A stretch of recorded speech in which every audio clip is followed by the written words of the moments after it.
elevate fallen man, Christ must reach him where he stood.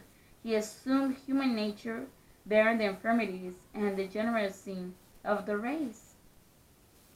He humiliated himself to the lowest depths of human woe, that he might sympathize with men and rescue him from the degradation into which sin has plunged him. Now I have another comment.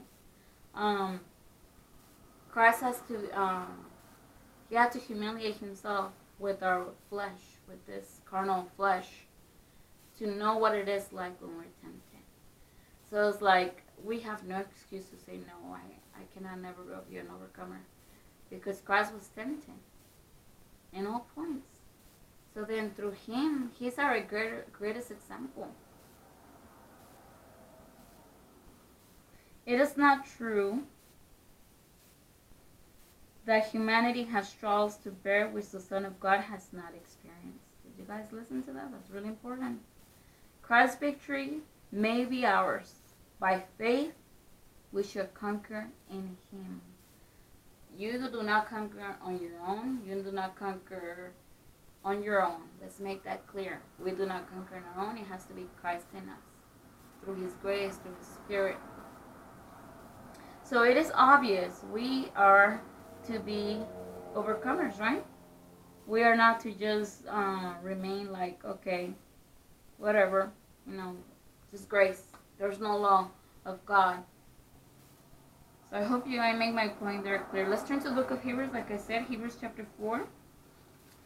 And let us begin in verse 14.